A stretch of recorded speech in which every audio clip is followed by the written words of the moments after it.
แล้วก็กล่าวสวัสดีท่านผู้ชมแล้วก็วันนี้เราจะมากินมาม่ากันนี่เล มาย ม่าเผ็ดเกาหลีรสกาก มาม่ามันไม่เผ็ดอ่ะท่านผู้ชมก็ต้องเข้าใจนะนี่มันคือมาม่านั่นแหละก็คือมาม่านั่นแหละก็คืออะไรโอ้เห็นได้ไหมในทิศทางทวนเข็มนาฬิกานั่นเองครับเมื่อไหร่ที่ครบ3 รอบแล้วเราจึงจะ โอเค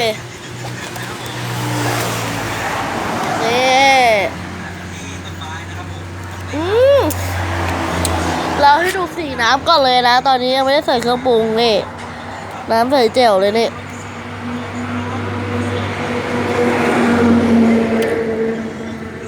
เดี๋ยวดูเดี๋ยวฟรีไฟกันเป็นไหมครับเขาไม่ได้ออกเข้ามา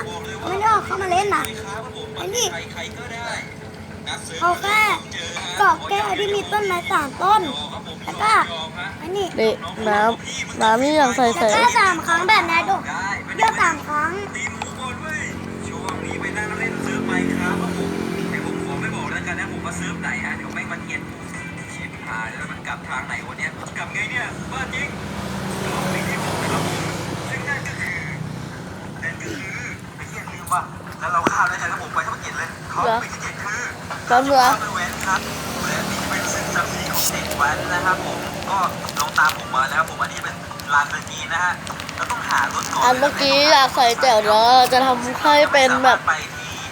สีอื่นเลยข้างล่างได้เดี๋ยวตามผมมาแล้วกันขับตามแบบเปลี่ยนสีเลยวิธีแก้เบื่อของผมนะครับผมไปตามมาเลยฮะในตอนนี้ไม่มีคนเลยผมว่าเมื่อกี้ใส่แจ่วแล้วเดี๋ยวเขาดูใครนี้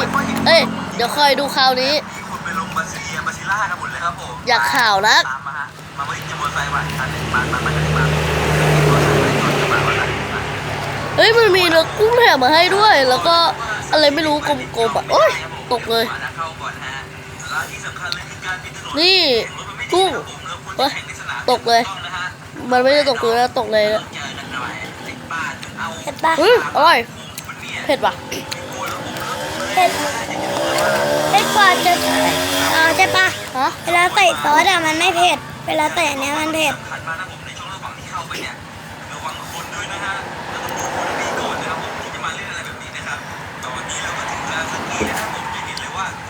ที่วิบากมากเลยมันจะเป็นทางลาดชันบอกแก่การขับรถลงไปมากเลยครับผมรอบนี้ได้เหินได้ยกล้อกันเลยทีเดียวครับผมมาพร้อมแล้วเว้ยบอกเลยว่าการแข่งขันรถมันอยู่ในสายเลือดครับผมไปผ่านมาขึ้นรถไปขึ้นรถแข่งวางคอผมครับผมงั้นรถมันแรงเข้าที่ระวังไปลงมือนี่มันแบบมันแรงมันเร็วขึ้นเลยผมชอบตรงนี้แหละมันเป็นวิบากครับผมเอาว่ะมาดิบ้านมาดิวิชาก็วิชาเถอะไม่กลัวมาดิผมบอกแล้วว่าผมแรงกว่านะฮะไปหยิบรอบบ้านถอยขึ้นกับฉากขึ้นนี่มันขึ้นเร็วแล้วผมก็จะบอกเลยว่าไอ้ตรงเนี้ยเส้นที่ตรงเนี้ยรถอื่นไม่สามารถเอาเข้ามาได้นะครับผมอันนี้เริ่มเหลือน้อยแล้วประมาณนึงแล้วเดี๋ยวประมาณเนี้ยไม่น่าจะได้ครับโอ้ยผมก็ไม่รู้เหมือนกันว่ารถเปื้อนเข้ามาได้หรือเปล่านะฮะแต่ว่าแนะนำว่าเป็นมอเตอร์ไซค์ดีกว่าประมาณนี้นะครับผู้ชมนี่น้ำแบบประมาณนี้4 คนดูแต่ว่ายิ่งหารถเยอะผมมันยากเหมือนกันนะยกล้ออุ้ยพังเราจะกินให้หมดภายในน้ำขวดนี้เลยทำได้ไหมเก็บว่าพี่ทำได้ปะให้ดูสีน้ำก่อนนี่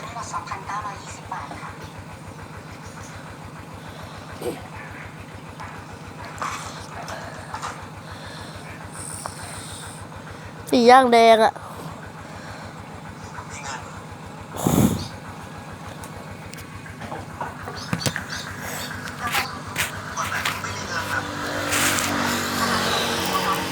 มาเอานี้ออกเลย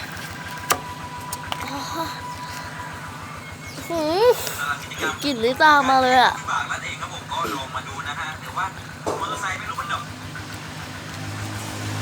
ไม่ค่อยชอบเนี่ยไอ้แบบนี้มันก็ชอบอยู่แล้วก็ไม่ชอบอร่อย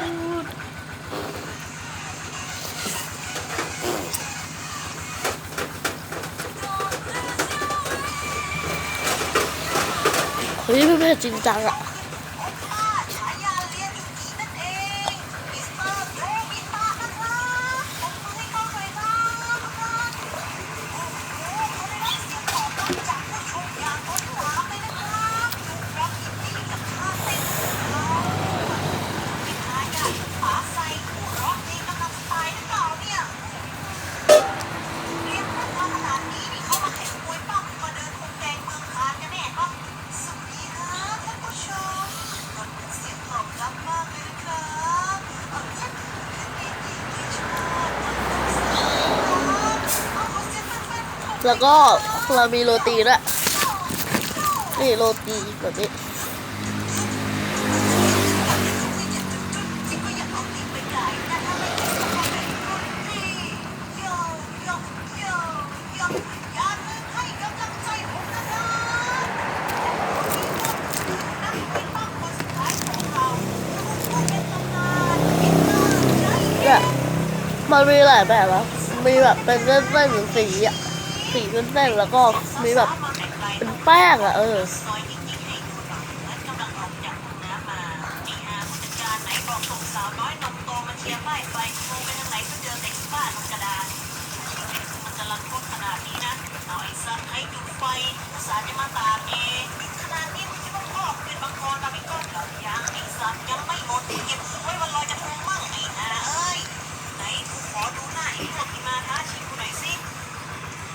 ไอ้ชาติชายเสือเกิน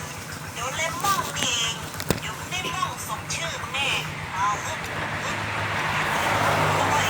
ยิ่งเล่นอยู่นี่กูยังคิดอยู่เลยว่ามันเป็นหำแล้วมีเนี่ยเอาละครับท่านผู้ชม ตอนนี้ใจแอนได้ขึ้นมาบนสังเวียนแล้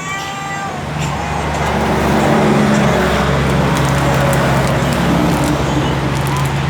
อ้าว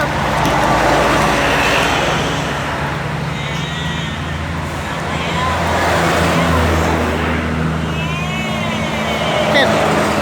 เราทำไม่ได้แน่ๆเลยครับผู้ชม เอาละครับท่านผู้ชมและตอนนี้ยกขึ้นได้ ตัดเลยมาตัดแป๊บนึงนะท่านผู้ชม เกินครึ่งถ้วยท่านผู้ชม ฟ้าเลยไหม่ละเอ็นเอายังไงเบี่ยงไปที่ดุมแล้ว มันแบบ โนบิตะเพื่อนรักนายไม่เป็นอะไรนะ เกินครึ่งถ้วยจริงๆนะท่านผู้ชม ทำกูเหรอ รู้สึกอายว่ะ ใช่เหรอ ไม่ทำไม จากอีกทีเอาเฮ้ย ท่านผู้ชมอายบอกว่ากินเกินครึ่งถ้วยแล้วจะไปอายทำไม มันก็เกินแล้วปะไม่ใช่ แม่ง เหลือเกินครึ่งถ้วย มาดูช็อตเด็ดย้อนหลังกันอีกทีนะครับฟ้า เผ็ดไม่ไหว อันจับฟ้าโล คือนี้เพียงเท่านี้ไปละ แล้ว ครับตอนนี้ หลังจากปิดคลิปไปเราก็กินได้แค่ประมาณ3-4 คำอะ ดูซิว่าเขาจะทำอะไรต่อไป แล้วก็ เชื่อว่าเขาโดนเล่นลูกลงไปแล้วก็เจอส้นตีนโดนตาเข้าไปเต็มๆหน้าเอาตอนนี้เขาลุกขึ้นมาแล้วยังไงโอ้โหชนกันสามทางยิ่งกว่าทางสามแห่งตอนนี้ใจเอฟ ขอกินแค่หมดก่อน แล้วนะครับไม่รู้ว่าเขา ไม่ถึงกินแล้วเนี่ย เอามันดักโยนขึ้นมาแล้วก็ ไปละบ๊ายบาย ดู